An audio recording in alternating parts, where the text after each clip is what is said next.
The following is an ABC 26 sports special, Mission Miami. Don't pinch yourself. It's not a dream. We're just one game away from the Super Bowl. After the Saints broke the wings of the Arizona Cardinals, the boys in black and gold prepare to fly into the NFC Championship at home in the Dome against the Minnesota Vikings. Get ready to scream, "Who dat?" as the Saints turn it up a notch for the biggest game in the team's history. As the Saints gear up for Mission Miami.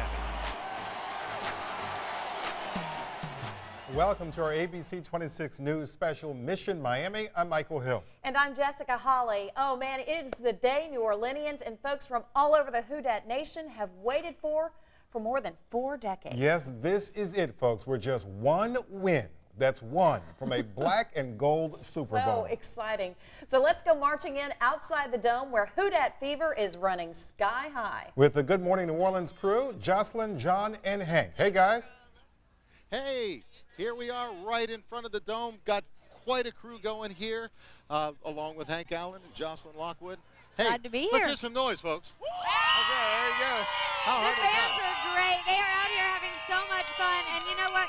We were out here last Saturday, and it was nothing compared to today. There were a lot of fans out Saturday, don't get me wrong, but today it's just madness outside of the Dome. People know they're so close. Yeah. And I think everybody out here can just taste it. They're so close, they can taste it. Just one game away. This is absolutely so much fun. And you know what? I'm sure you can see we have one Viking fan here, but Who do you love? I love the Vikings. Oh, no, you don't. That is.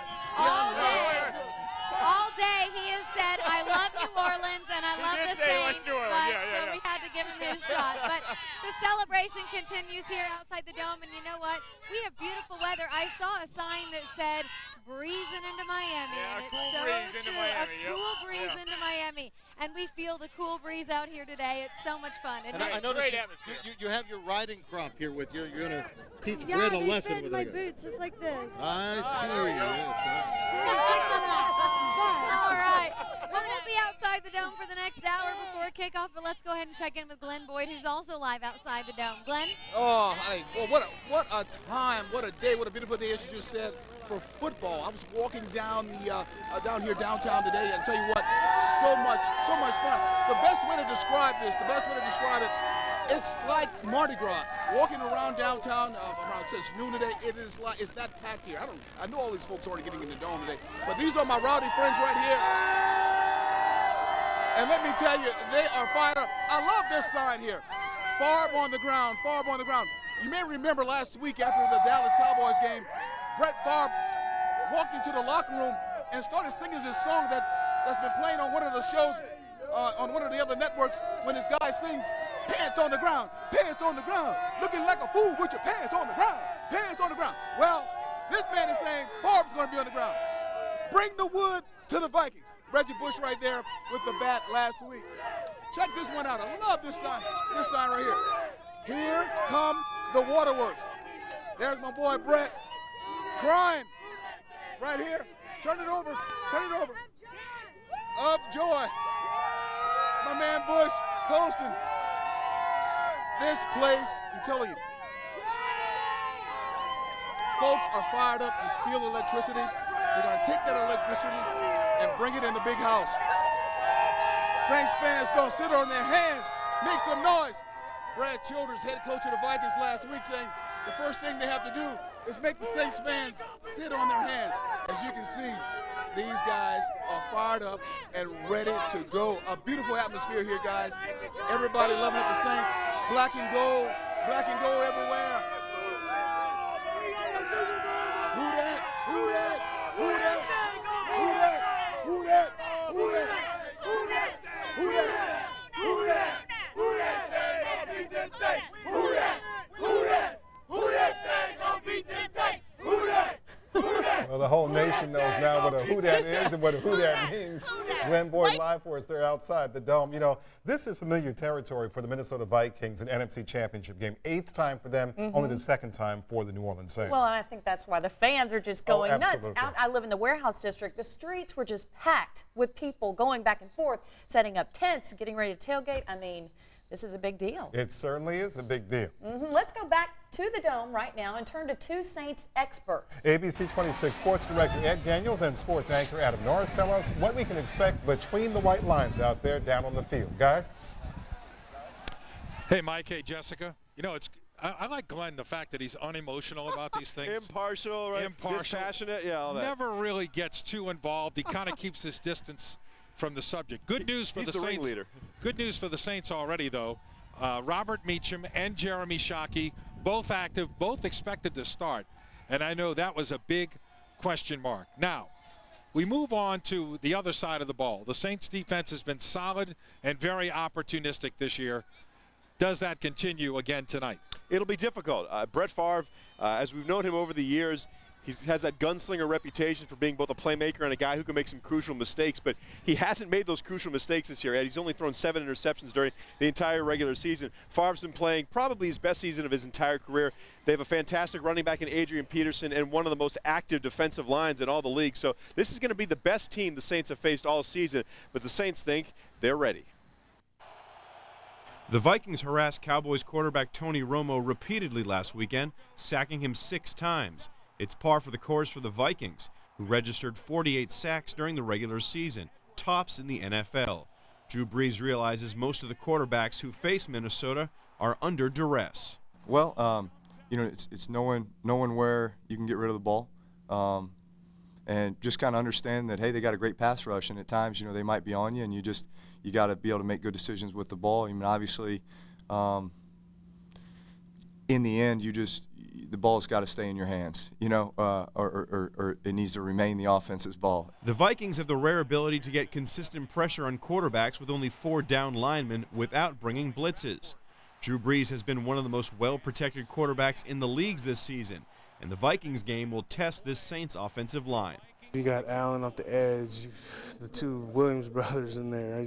They're vicious, and they're going to attack the quarterback, and they're going to pressure Drew, and we just got to make sure that doesn't happen. The Vikings are getting sensationally efficient play from Brett Favre this season. He closed out the regular season with 33 touchdown passes and just 7 interceptions. While he did take 34 sacks, Saints defenders say that number could have been much higher if Favre weren't so crafty. I mean, this guy's still playing at a very high level. You know, I'm amazed at even the way he moves and even the way he's able to hold up some guys even when guys are on him. You know, he's able to escape out. And, I mean, that tells you about his preparation for games. You know, he knows where guys are going to try to hit him, so he knows the little ins and outs of how to break a tackle, you know. So playing against a guy like this back there, you have to really be on your P's and Q's about bringing him down. While the Vikings have become a more pass-oriented offense since Favre's arrival, they still have one of the biggest home run threat running backs in the league. Adrian Peterson rushed for more than 1,300 yards and 18 touchdowns this season. I mean, once he crosses the line of scrimmage, he's already at full speed, you know, and so it's a matter of just trying to slow him down, you know, and getting hits on him. Now, Ed, the Vikings do have some injury concerns as well, although you would probably expect nearly all these guys to play, unless, of course, there's a severed limb or something like that. But Percy Harvin, we've heard about his issues with migraines throughout the course of the season. He made the trip with the team yesterday. He practiced in yesterday's last workout. He's listed as questionable, but it appears that his status has improved to the point that he was able to make the trip. And Kevin and Pat Williams, both of those guys are listed as questionable. They're 2 outstanding defensive tackles. We would expect them to play, but how effective they'll be, we'll have to wait and see on game time. There's another Minnesota Vikings return man who was wearing purple and gold and still is. He's on the other side today. We'll talk to his family a little bit later. We'll see you then. Guys? All right, thanks, Ed and Adam. Well, we want to remind you again, you have a chance to win this great NFC Championship appearance football at the end of this special. It's really nice football. It is. And it's all part of our Text to Win contest at ABC 26 News. Just text the word WIN to 38628. And if you don't win, don't worry. You can buy one for just $99. Just call 800-345-2868 or check out the link on our website, abc26.com. 10% of the proceeds will go to the Boys and Girls Club of Southeast Louisiana. And just as we did last night, Friday night, and Thursday night, at the end of this special, we will announce the winner. All right, more Mission Miami coming up in just 2 minutes. Como se va, all of our friends from Louisiana? We're 225th Engineers from the Louisiana National Guard. And we're stationed here in lovely Baghdad, Iraq. We want to wish the Saints good luck in destroying every single one in their path this season. Black and gold in the Super Bowl! The Dome, a lot of great fans out here today having so much fun. We were talking earlier, this is nothing like Saturday. It's probably double the madness and chaos of Saturday. It was insane last week. Guys with tight guns. There you go.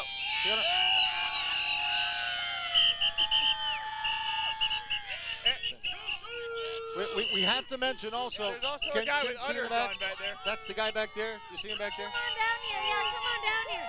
This guy, instead of who dat, he has come up with his own take on it, and it is moo dat. He's dressed up in a cow suit. But it is Saints pandemonium out here for sure. We do. Hey, how you doing? This is Leslie Lindbergh. Come on in, Leslie. Everybody has heard Step on in. Leslie's song, Party in the MIA. So where did you guys come up with the idea to do a take off Miley Cyrus? Josh really came up with the idea. The song was stuck in my head. I couldn't get out of my head. I'm a 32-year-old man. I shouldn't be listening to 13-year-old teenage music. It's a catchy song. So I rewrote it because I love the Saints. That's all good, though, babe. It sounds great. So then how did you come up with Leslie to sing it? We tried out one singer, and then we found Leslie, and she did great from the first take. So went to the studio here in New Orleans, recorded. It's done great on YouTube, everywhere. Everybody loves it. Can we get a little sample? Of course, we are going to see. Can you sing a little bit of it for us? All right, Leslie singing Party in the MIA. Hank's going to do the beatbox. So I throw my hands up, chains to the best, they just went all the way. Yeah, it's a party in the MIA. Yeah, it's a party in the MIA. All right, well, Leslie, thank you very much. There you have it. Hank and I were actually having a debate the other morning if that was really Miley Cyrus, because you sound like you Miley. sound just like her. It sounds so But great. you look much younger. And you know what? There's been so many takeoffs of Saint songs because all over, it's really just Saint-sational. People driving by all day playing various songs. It's a good atmosphere. Yeah, it's a lot of fun. And you know what? Oh, wait a minute. We got Elvis here now. Here's Elvis. Hey. Elvis in the building. What's up, buddy? How's it Good going, to see you, Elvis? man. Big fan, Elvis here, of course. What do you have to say to the fans? Thank you very much, baby. Saints rock. 36-24. Victory, baby. All right. That's a good story. Now, Elvis, I've heard you have a little song once in a while. What is that? Come on, everybody, let's rock and roll. Let's cheer our Saints to the Super Bowl. Let's watch the Saints go marching in. Come on down, let's watch them win. It's our year, it's a plain to see. The Superdome is the place for me. Saints rock. We're the toughest team, Saints roll. You'll see what I'm not giving it back now. Saints rock. Thank you very much. Saints, baby. You might have to fight with our producer over that one. Thank you, Elvis. And it's just so fitting that in a city that has such great musical talent, we've got these great Saints songs coming out. So we will be outside the Dome until kickoff, having a lot of fun. And Glenn Boyd is also live outside the Dome. It's fun, and we have with us right now the Whistle Monster. Hey, man, who are your friends here, Whistle? This is a secret service for the Whistle. New Orleans is a very religious city, and I need to make sure that I get all the help I can get, so I brought my special secret service. Jesus. Rudy, this is special. I've been in a lot of Saints games, been to a number of big bowl games here in the city, but I have never seen anything like this. What about it? It's crazy, man. It's crazy. It's crazy. It's crazy for one thing. Everybody, hey, settle down. Settle down, pal. Anyhow, it's just crazy. Everybody's so excited, you know, and it's like you ask for it, and then say, watch what you ask for because you might get it. It looks like we may be able to get it, and everybody's so excited. I don't think they know what to do. I've seen all sorts of people coming out. It's a beautiful thing. You've been whistling your brains out for years. Yeah, and here we are, man. Looks like we might be able to pay. I think the city and Darren Sharper is going to be the difference today. I don't have a score. I just know that the crowd, these people here, we are not going to give them. We're going to leave everything we got in that Superdome. I can guarantee you. And Brett Favre won't be able to hear much. You know, I've been hearing some rumblings from the NFL. They're doing things in the Dome to kind of keep the noise down. They don't want the Dome to try to excite the crowd. So the crowd really has to get off his hands and do its own thing. You think we're ready for that? Oh, we're born ready for that. Let me tell you one thing. One thing about me is I bring the noise. And it's all nonstop. You hear that? That's all. Brett Favre's going to be trying to call plays in this kind of noise. It's going to be crazy, exciting. We've been waiting for this for a long time. We're going to get this thing done, Glenn. Woo! Feeling it. We are feeling it out here. Yes, indeed. Brett Favre on the ground, baby. Brett Favre on the ground. Brett Favre on the ground. Brett Favre on the pants. Brett Favre's got his pants. that? Farm on his pants. Who that? Farm on the ground. Farm on the ground. Farm on the ground. Farm on the ground. Farm on the ground. Farm on the ground. Farm on the ground. Before I toss it back to you guys, I want to introduce you all to John Marie. He's with the Plaquemine Parish Sheriff's Department. And Mr. Marie, I know, has been to a lot of big games. That's right, Mr. Marie. Look, been to a lot of big games, Super Bowls across this country. Right. Big games here, even the Superdome. Talk about what you've seen here. I have never seen enthusiasm like this in my life. I've been to national championships, Super Bowls, Final Fours, you name it, College World Series. I've never seen enthusiasm like I've seen today. And you know, when this place was built, when it was proposed, Mayor Skiro said, if it's good for New Orleans, I'm for it. Well, I'm for it. Unbelievable. I mean, you got to be here to really witness this and really feel this enthusiasm. It's great. It's wonderful. Okay, John, thank you very much. Thank Go you. Saints. Mike and Jessica. Thanks.